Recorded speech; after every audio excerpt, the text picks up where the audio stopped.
Hey, what's up, you guys? Welcome back to the podcast, the new and experienced investor podcast. I'm one of your hosts, Alex Barnett. I'm the new guy. And I'm Joe Holmes. That makes me the old guy. Oh, I'm sorry, the experienced guy. That's right. Joe has that joke every single time, and it never gets old. We're super excited for the podcast today. We have a guest in studio, Mr. Christian Hernandez, Mr. Southern California, Mr. Texas, Mr. Nationwide, Mr. Pre-Foreclosure, Mr. Creative Finance. Did I get all of them right? Yeah, it's pretty good. Awesome, yeah. I met Christian through the Sub 2 mentorship, and just seeing like where he's came from to where he is now has just been a super inspiration. And I know he's super busy, so I appreciate him coming in to drop some knowledge to all you guys. So welcome, man. How have you been? Man, I've been pretty good, pretty busy. You know, the foreclosure deals, they're really stressful, really a lot to deal with, but you know, I'm happy. You know, I got a good, decent lead flow size, so I'm happy. It.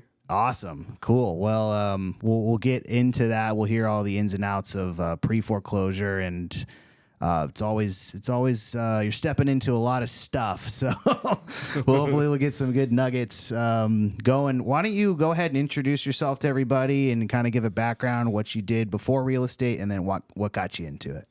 Yeah. My name is Christian Hernandez. Before real estate, you know, I was in the U.S. Army for 4 years. I was a behavioral specialist. So basically, people came in when they had like suicidal thoughts, depression, that sort of stuff, and I was kind of like the first person that they talked to. So that's what I did when I was in the service, and then I got out and I started working in the IT field. You know, I got a lot of IT certifications, and I was just in the background fixing computers and stuff like that. And honestly, the thing that really got me into real estate was just like all the idle time that I had during the IT business, right? A lot of time it was driving and just stuck in traffic and not making money. And I hated it. I hated just driving from one location to the next and just like an hour and a half in traffic. And this hour and a half, I'm just like wasting my life away because I'm not making any money and I'm not doing anything productive. So the idea really began right there where I was like, okay, I need to find something where I can just make money while I'm stuck in traffic. You know, that it doesn't require me to necessarily be all up in it. And that's kind of how I started looking for alternatives, and that's how I found real estate. Awesome. Yeah, it's kind of going from that hourly mentality to, you know, how can I make money in my sleep? Or in traffic, I guess. That's pretty good. Okay, nice. So did you jump like directly into Sub 2, or what was kind of your first introduction? My first thought was, at first I wanted to do a fix and flip. And I was like, okay, I want to do a fix and flip. And you know, my uncles, they all work construction and stuff like that. So I was like, okay, if I find a deal and I can gather some of the money, I could get my uncles to help me, you know, raise some of the money, and we could do a flip. And then I started like really looking into it, like, okay, how do I even find a deal? How do I know it's a deal? How do I negotiate a deal? So I dove into that, and the next thing you know, I'm like, okay, well, I'm just gonna do wholesaling. You know, like I can't really find a good flip. I feel like it was really hard for me to find a good flip where I was gonna make money unless I was like the one sourcing it, you know? So that's how basically I started wholesaling and stuff like that. I started wanting to flip, and then I realized that it wasn't that easy. So I was like, okay, let me go ahead and start looking for the deals. And then I was wholesaling, and as I was wholesaling, I was trying to be a part of like a lot of like local investment groups, right? So I'd go to any meetup that they had on meetup.com or anywhere, Facebook, anything. I'd try to introduce myself and stuff like that. And there was one guy that actually had a creative finance class. Mm-hmm. Like he told everybody about his previous deals and stuff like that. And he was kind of just generating leads and, you know, trying to get wholesalers to bring him leads. So I understand that now. But that's what got me to thinking like, okay, there's this wholesaling, there's this flipping, and then there's this, you know, right, which got me into joining Sub 2. Awesome. Yeah, and I think that's a lot of people's maybe their path, because I kind of did the same thing where you're like, okay, I need to buy real estate. How do I do this? I need money. Okay, maybe I'll just flip properties, and then that's kind of how I met Joe. And then Joe always is like, start wholesaling. You know what I mean? Just like get your feet wet. What's the reason you tell people to start wholesaling?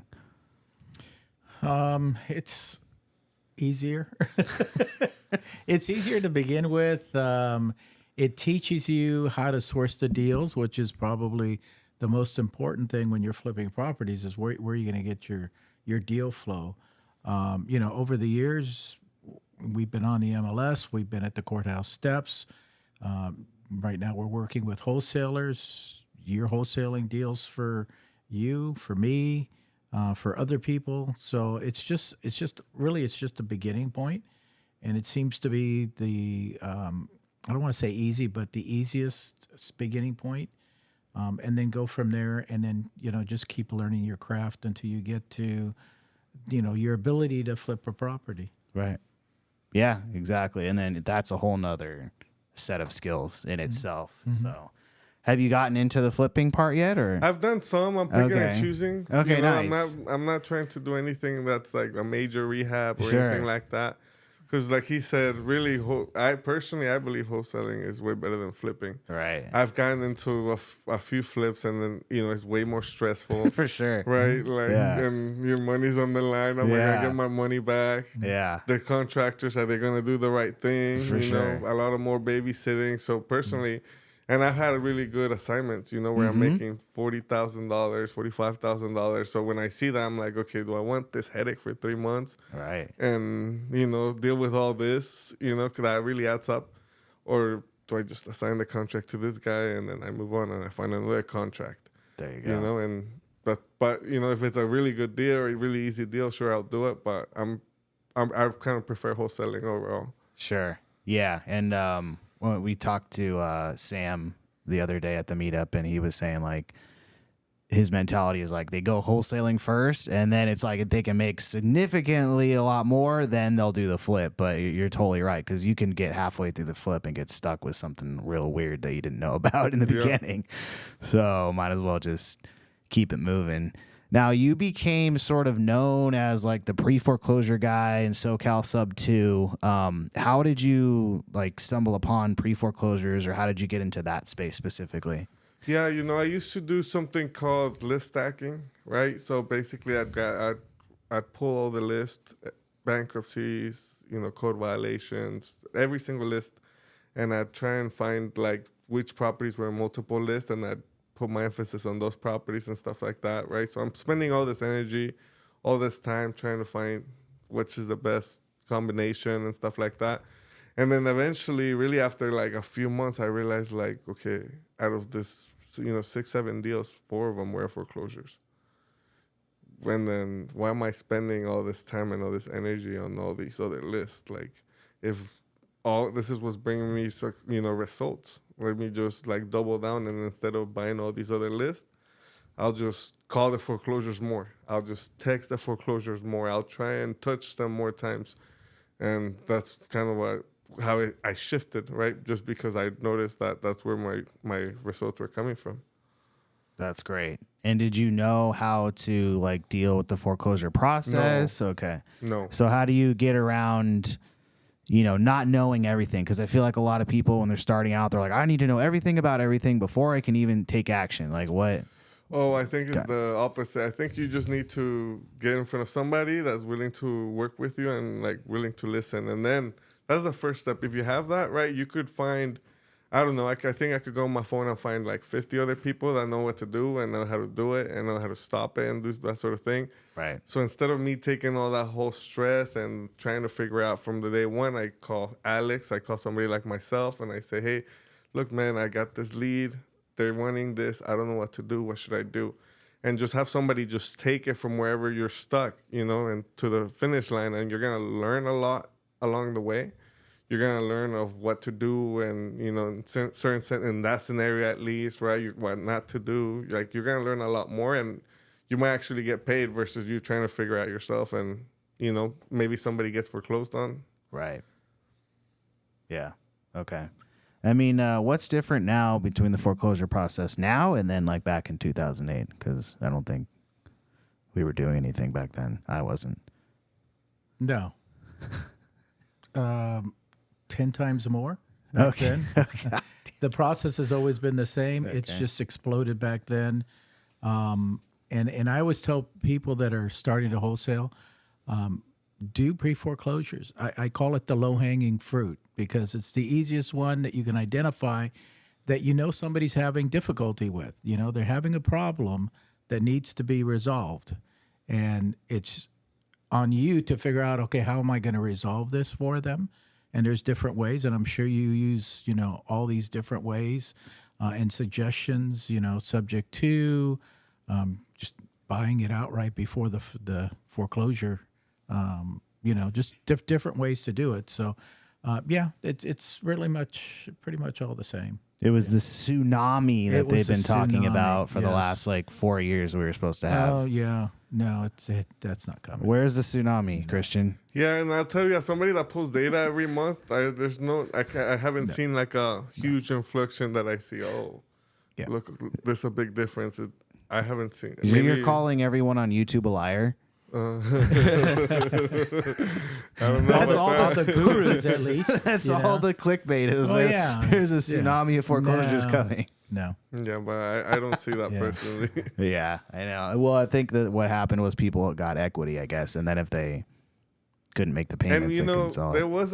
there was a point maybe of like 2 years ago, but it was just because COVID had them held up and they weren't happening. Right. And then they said, okay, well, now foreclosures could happen again, and then sure there was a difference, but other than that, I haven't noticed a spike. Okay. Now, do you put more attention on the trustee sale or people going to auction, or is it kind of just notice the default and auction, you lump them together? Me, I don't have that big of a team or that much bandwidth, so I'm just going to the trustee sale. I'm just going to the people that are about to go to auction within the next 30 days. Nice. A quick question. So, when you do a pre-foreclosure, does it have you found, does it matter if you're the first call or the last call? No, I think it's always kind of about timing. Yeah. You know, like, I don't know what could happen in your life that one day you decide, you know what, I'm done. I'm sick Yeah. of it. Yeah. You know, and But do you think that happens more at the beginning of the process or personally, the I end see of it the more process? towards the end of the process. You know, maybe like the last week. Yeah, because they get along the way, they get beat up by Alex, and then they get beat up by somebody else, and then you finally call them, and then they're ready. Yeah. Yeah.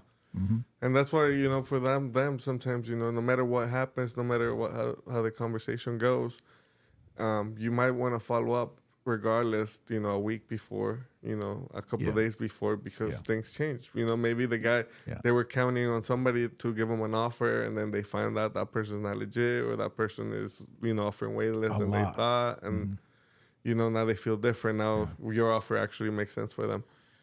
Let me ask you this too. Do you target a particular group of people or just everybody? I just do everybody. Okay. Yeah, Like, I'm assuming you speak Spanish. I do. Okay. So do you target, like, you know, Santa Ana? No, I tell you, initially when I started, I actually used to send direct mail in Spanish to Spanish speakers. Okay.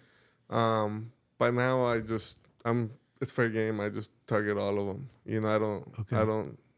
And when you pick up the phone and you speak to somebody, and obviously, well, at least I know, you know, that they speak Spanish.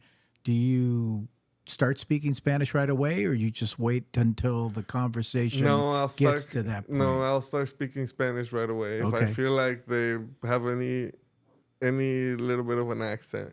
Okay. You know, that makes them feel more comfortable. Yeah. That's what I'm going for. You know, I want them to be more comfortable. Right. And to be more open about talking about it and stuff like that. So if, you know, even just that being their native language, they might tell me some stuff that they won't tell me in English.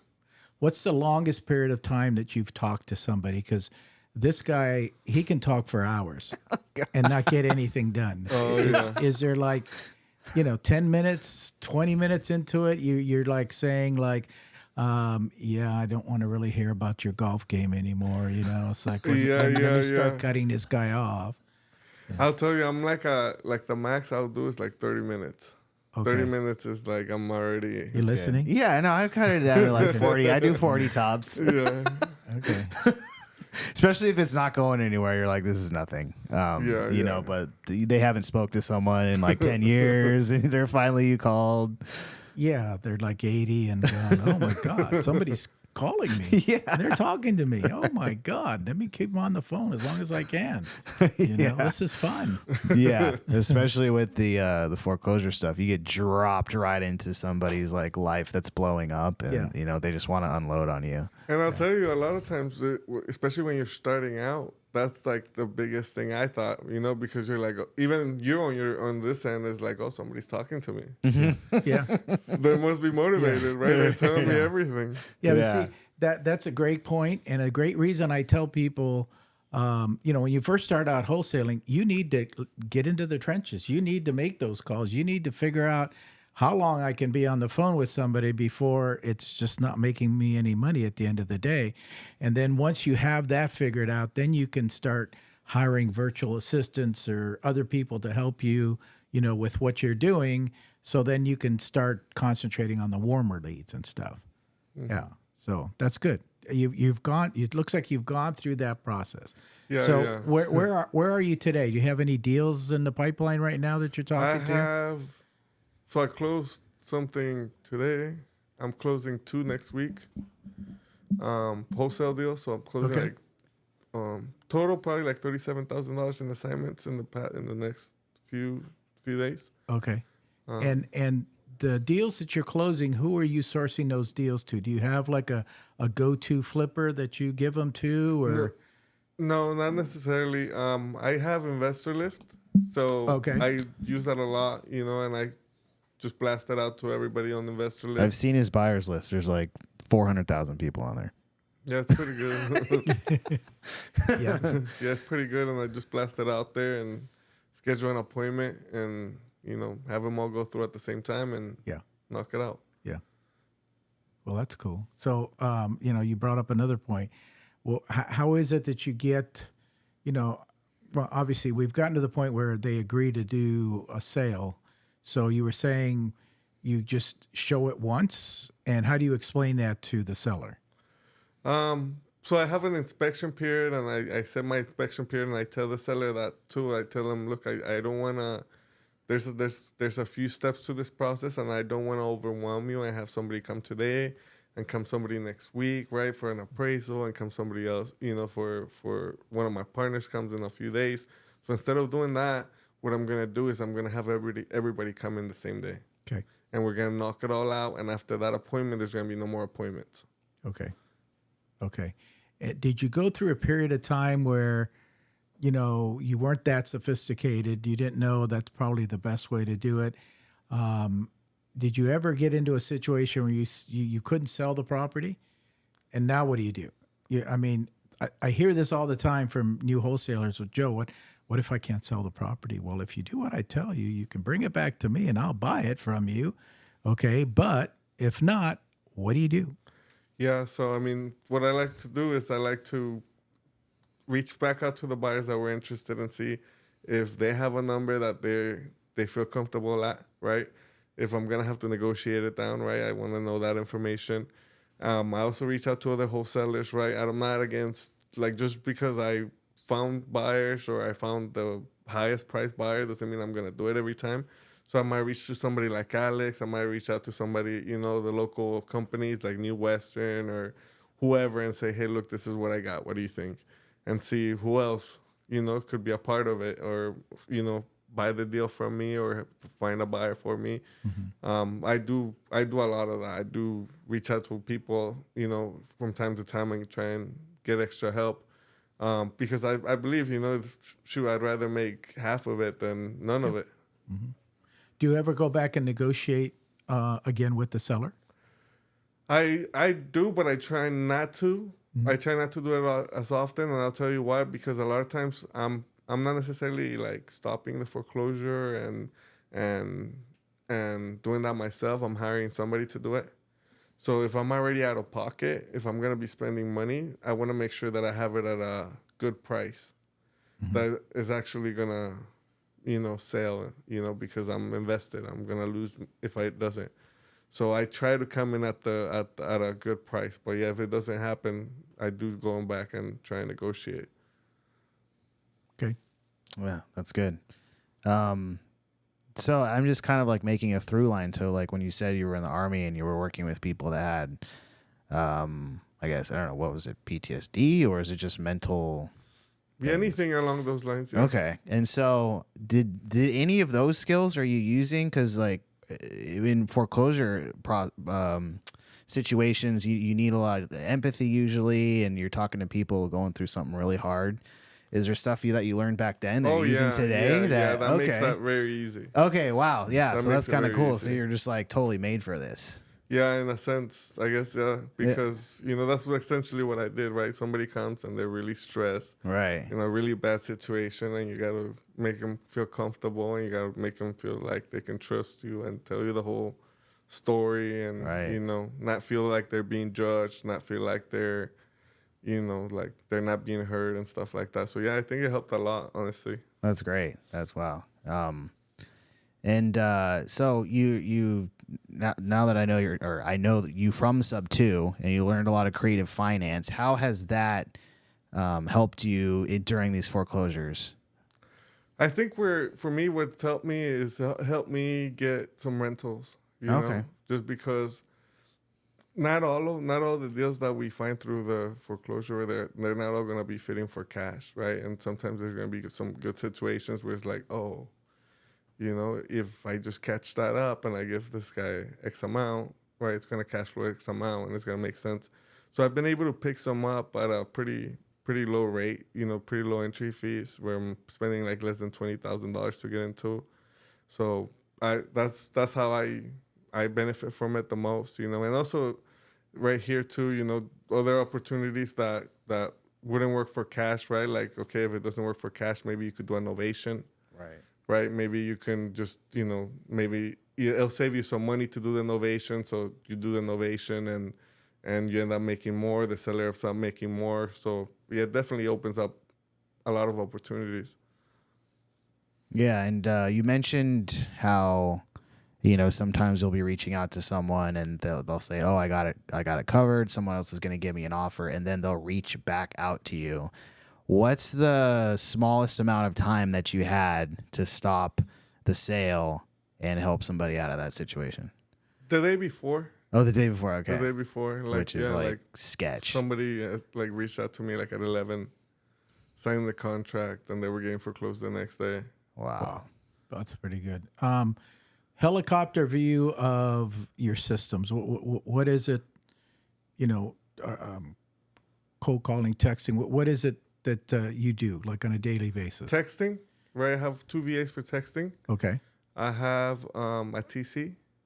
Okay, and I have one VA for updating my deals and stuff like that on the investor lift and helping me with the admin and dispo side.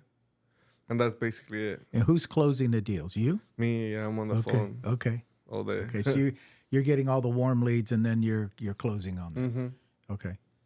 Mm-hmm, 2 VAs for texting. What's that for?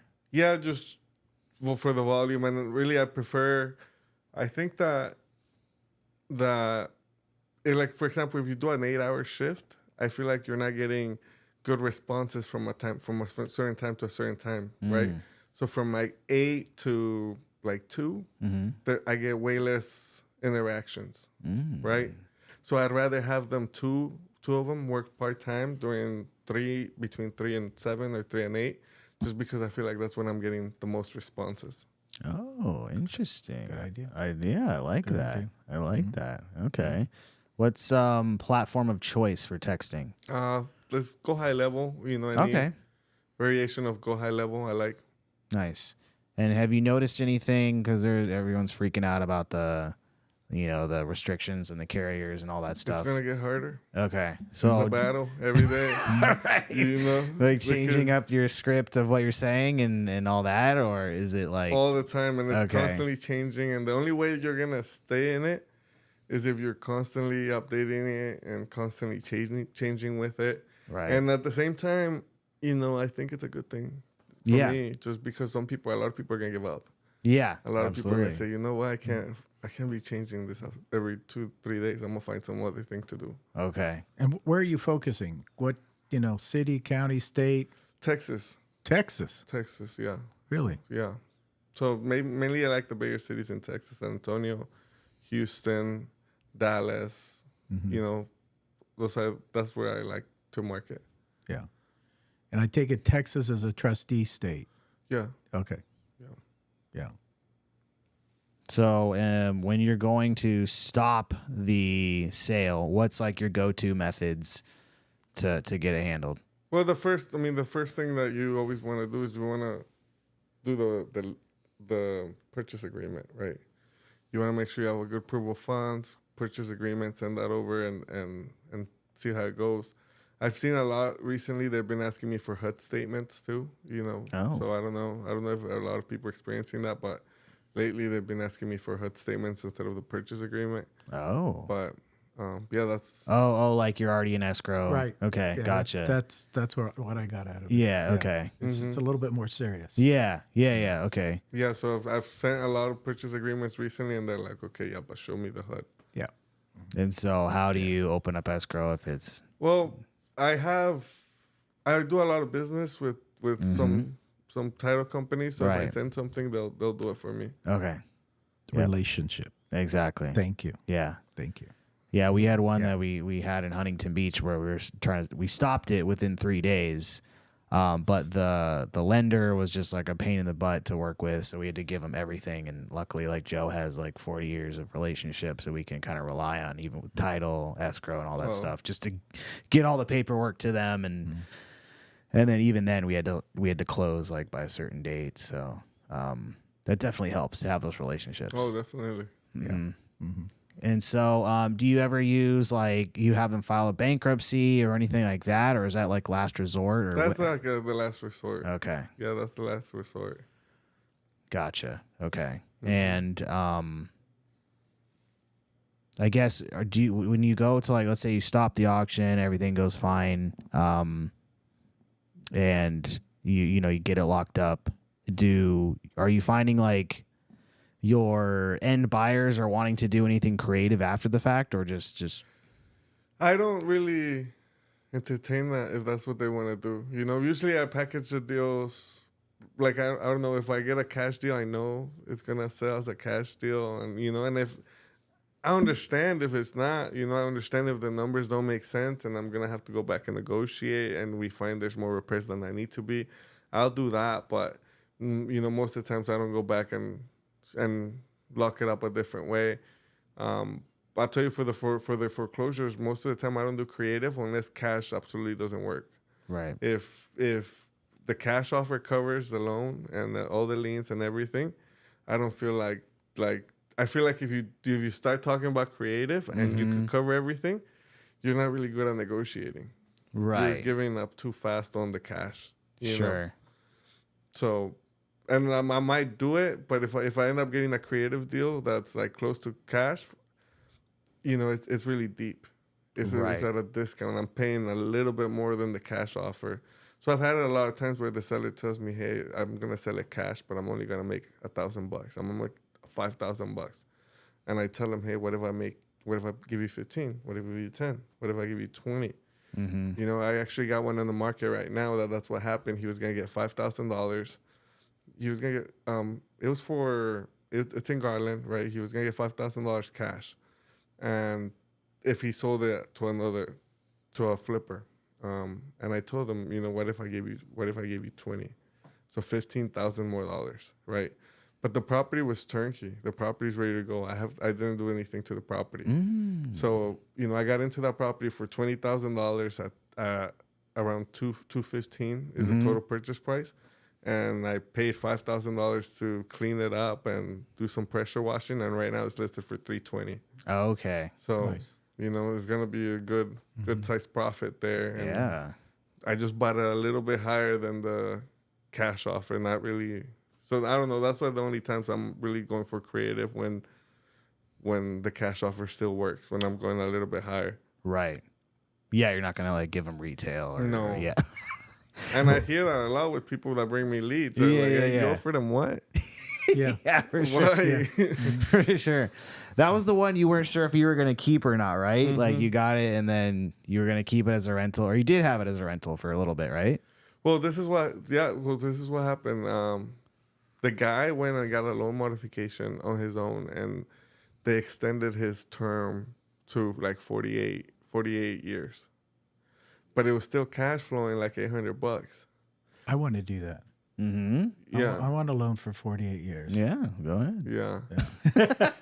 So that's what they ended up doing. So then I was like, okay, so I keep this loan for 48 years, or should I sell it and get my cash out and Yeah. invest in it? Because I have these other properties in San Antonio that I want to fix up. So I was like, oh, maybe I'll just sell this one and put my money on the San Antonio ones.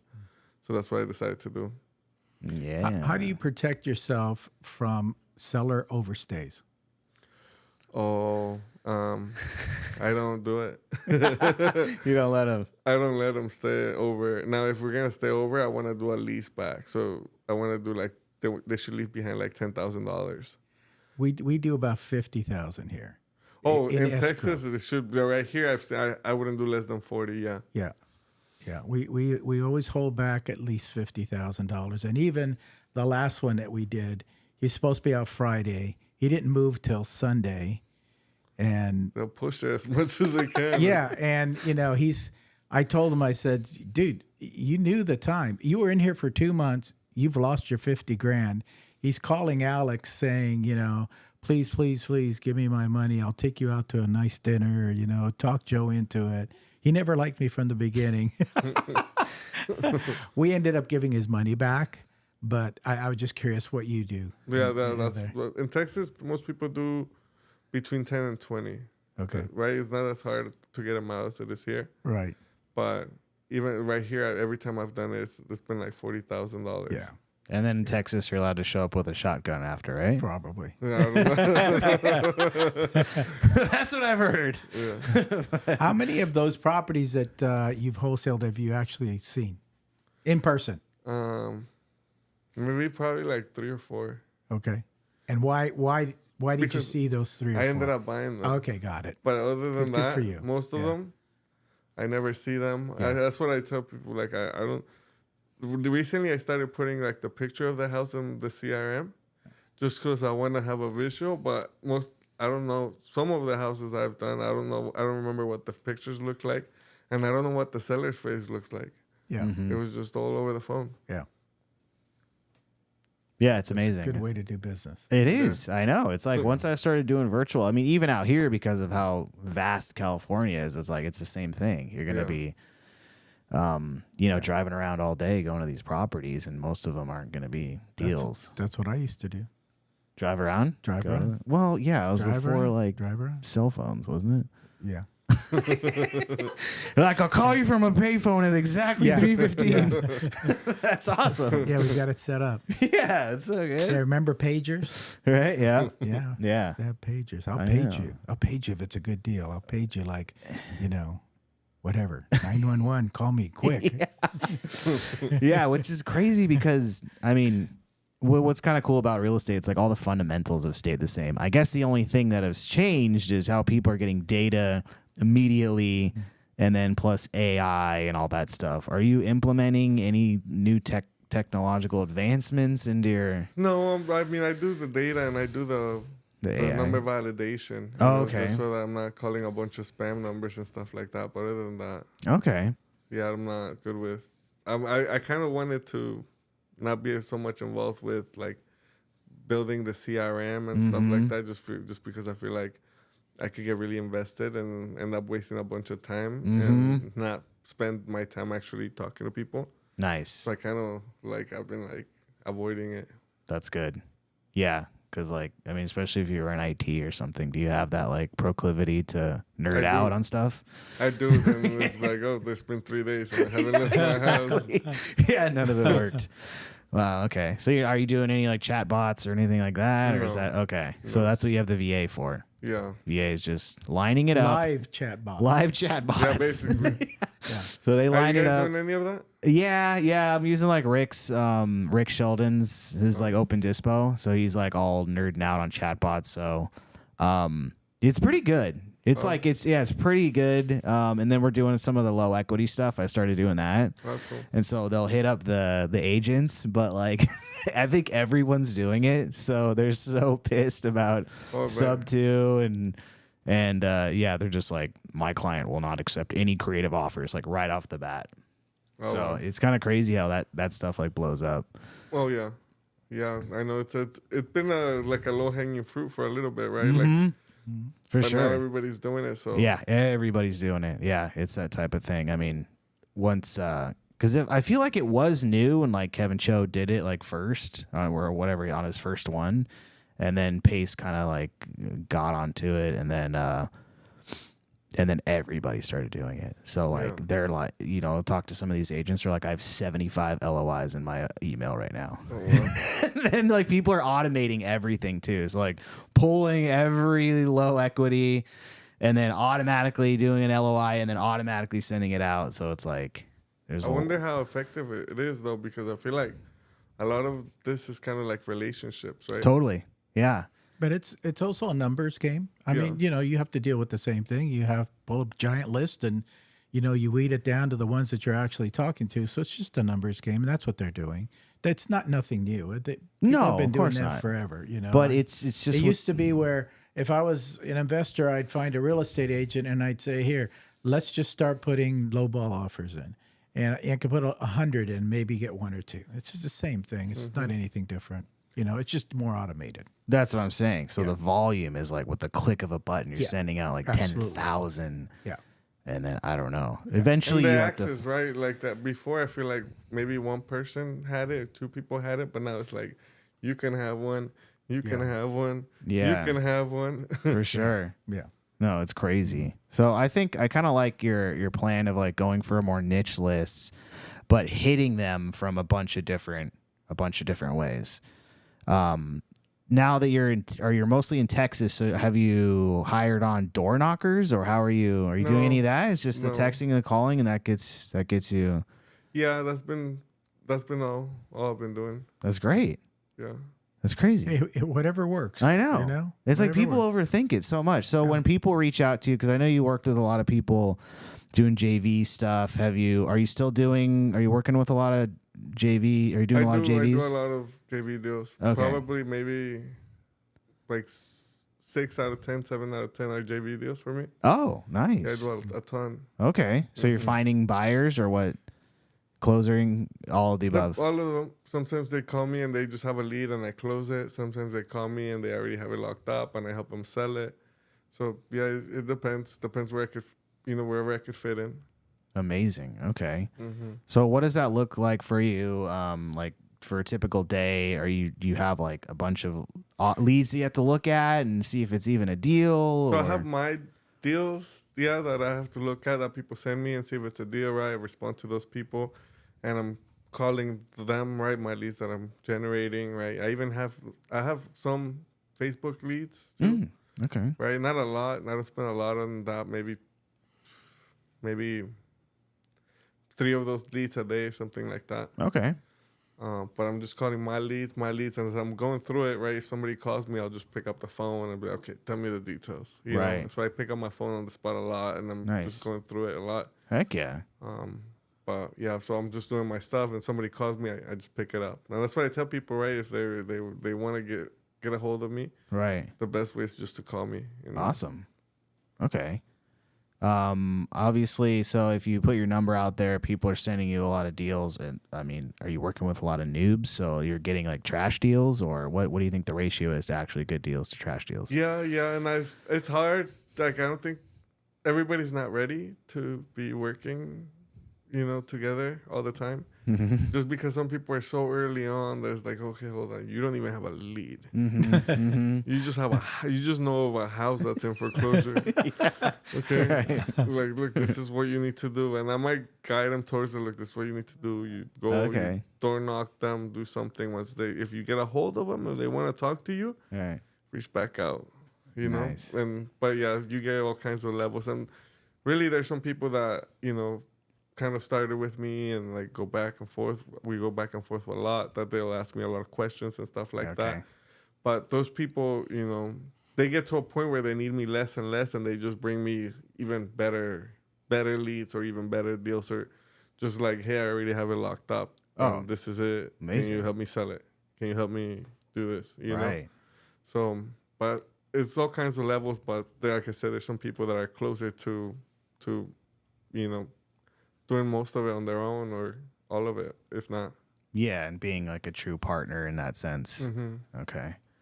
Gotcha. Have you thought about expanding into other states, or I know you were dabbling in other stuff before, but now you're just focused. Not at the moment. I'd rather go harder on these states that I'm working on right now than going to different areas. Mm-hmm.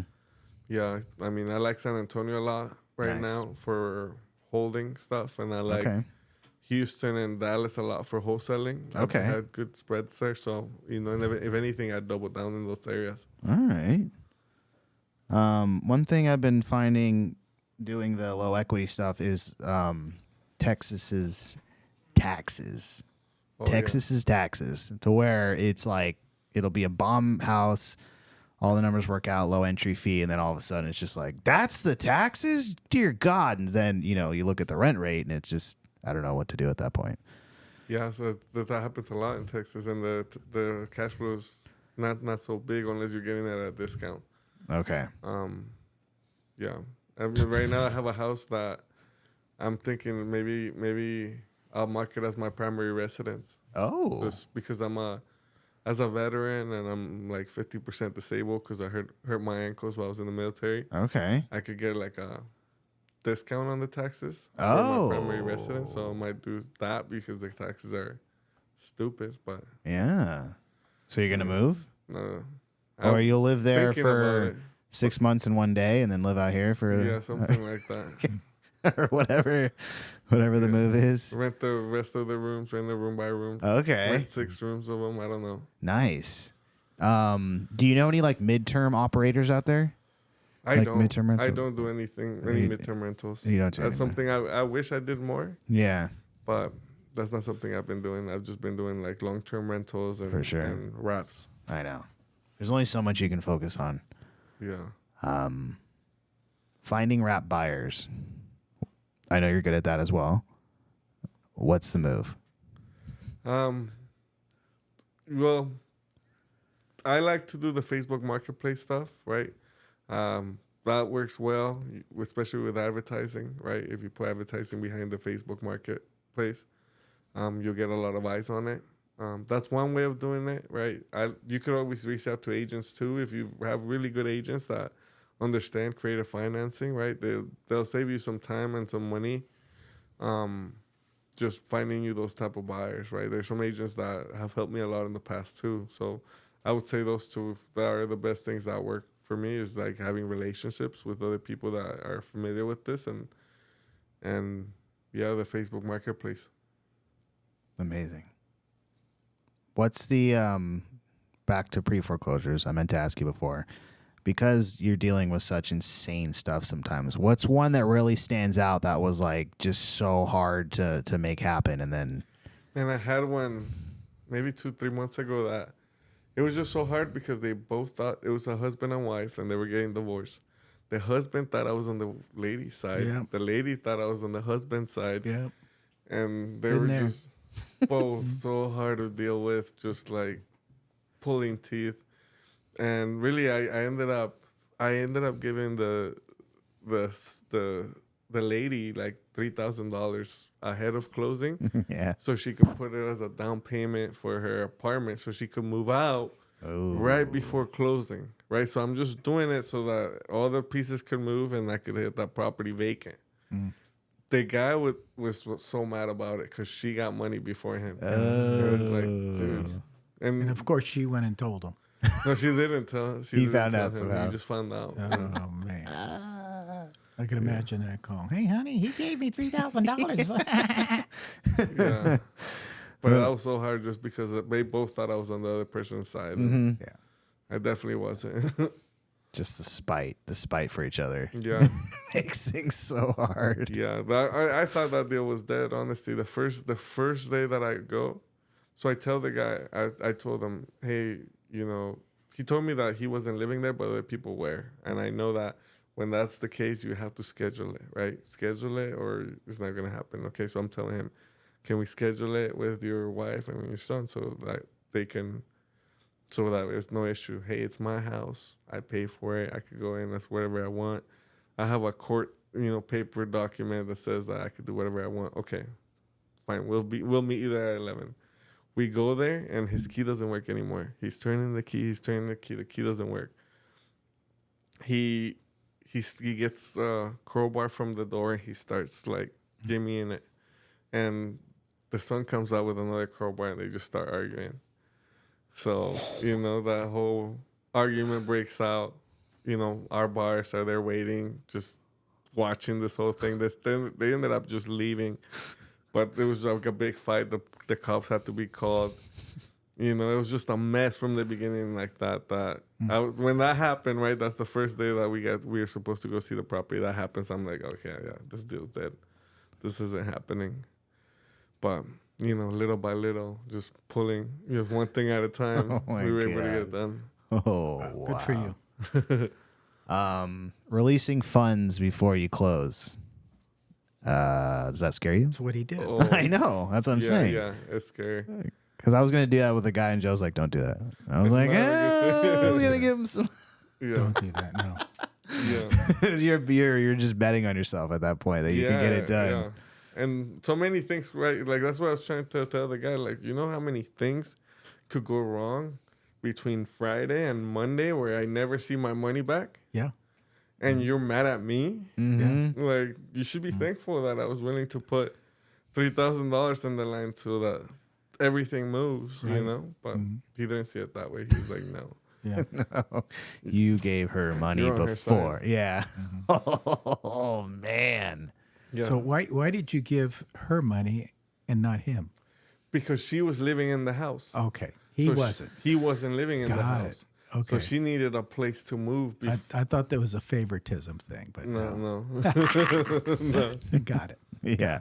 No favorites. Just right down the middle. Yeah. The only It person never works. I'm telling you, it never works. Yeah.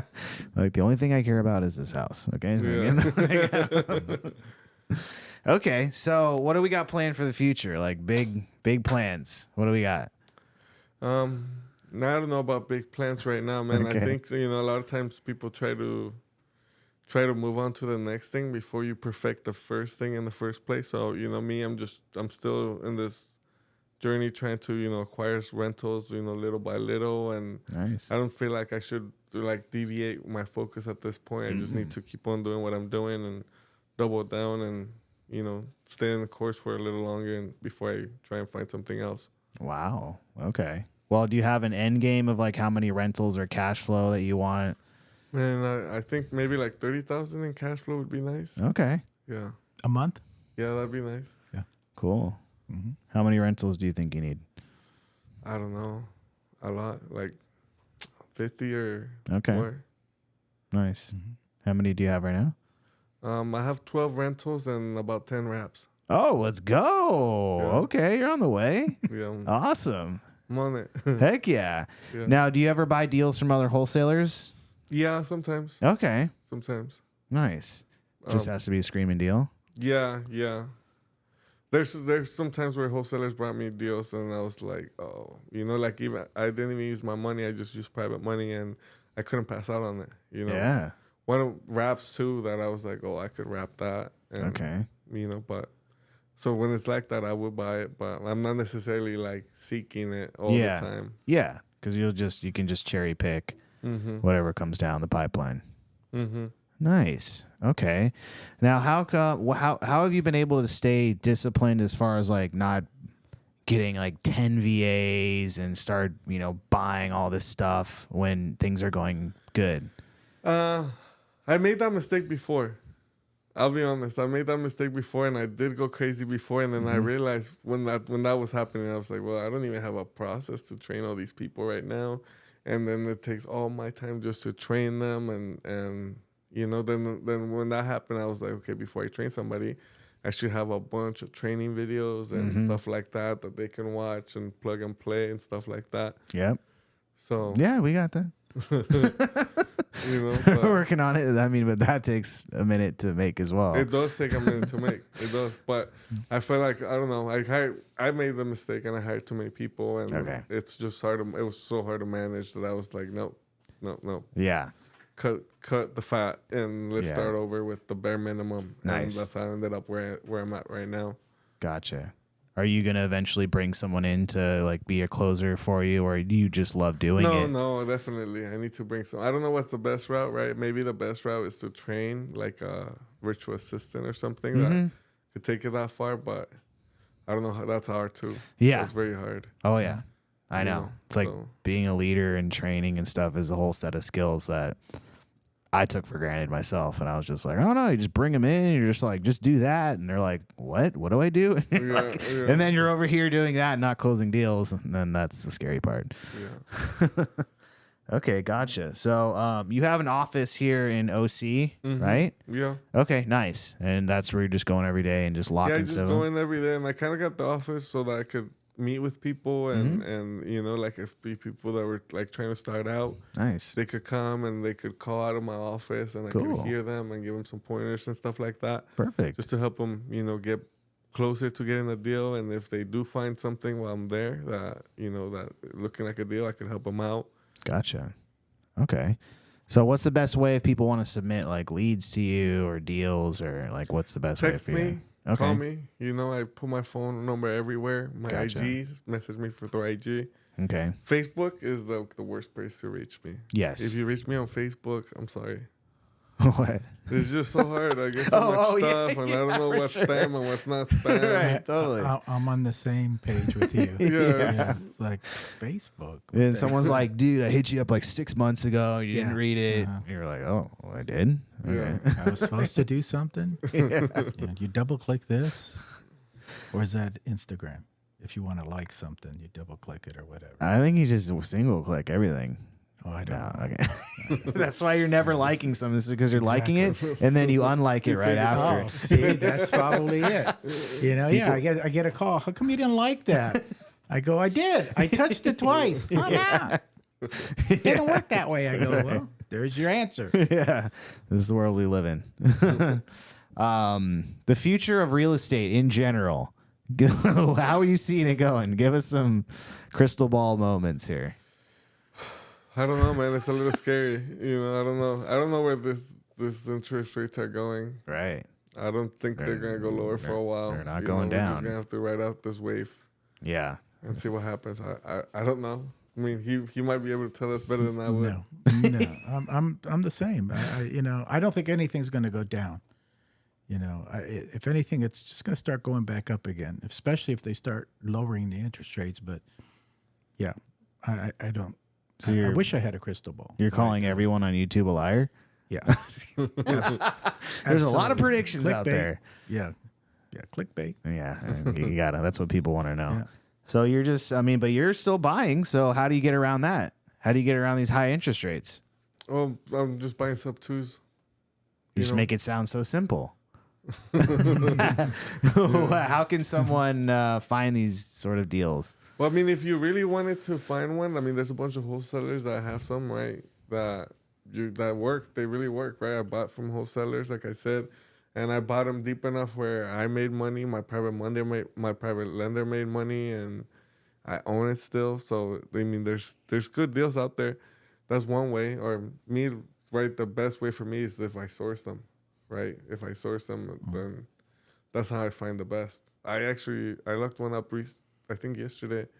It's like 2 houses in Houston in one lot, and Nice. like the rent for one pays off The other. the other basically. Yeah. So Amazing. basically, you know, and that one the interest rate is like a 6. But the only reason it works, the only reason I'm actually considering is because there's 2, and I know that cash flow for this is gonna pay off the debt, Right. and this one is just free Extra. money. Yeah. Oh, that's nice.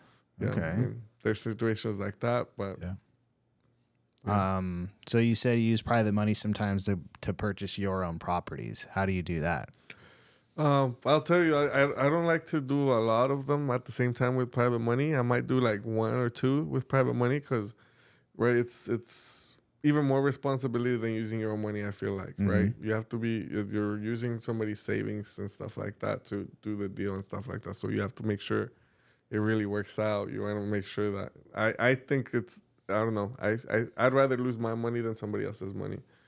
So that's the first thing I'll say. So that's why I don't try to do more. I see some people get a lot of them at the same time, and it's a lot to manage. You know, like right now I have 3 properties that I'm in the middle of doing something, but like I'm looking for tenants and things like that. So I'm not looking for any more right now until I stabilize these, just because I know that that's a lot. You know, one thing can make a big expense and stuff like that.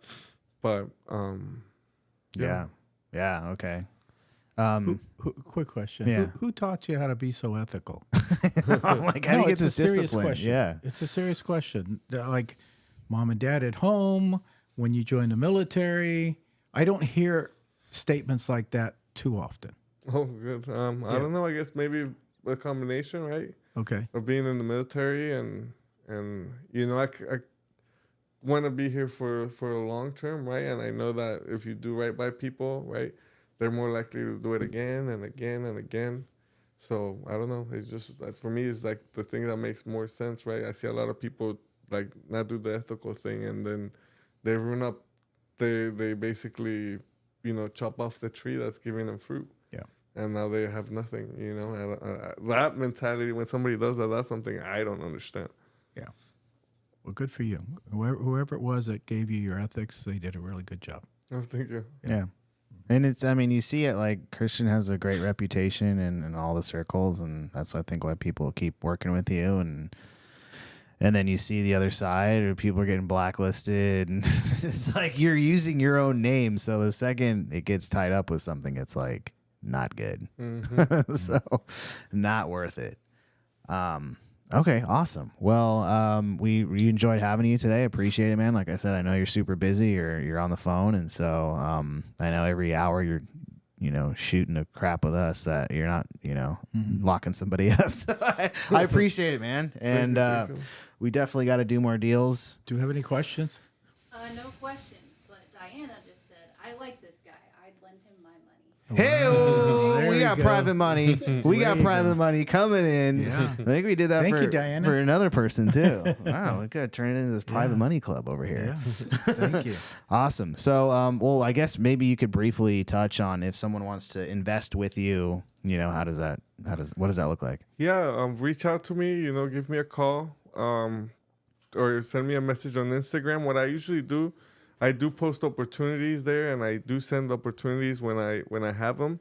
Now, again, I'm not picking up anything for probably the rest of the month, so I wouldn't expect anything, you know, for the rest of the month. But once I do, you know, I do blast them out through there, and you know, I talk to everybody, see who wants to be a part of it, and go from there. Love it. All right, you guys. So reach out to Christian if you have any other questions regarding just real estate in general. He's a wealth of knowledge, and appreciate you coming on again. And Joe, anything to add? Nope. Thank you very much. Appreciate it. Awesome. you. I'm thinking I might reach out to you to be like a speaker at one of our meetups, if you don't mind. Yeah, let's do it. Yes. All right, let's do it. All right, you guys, we'll catch you on the next one. We'll see you next week.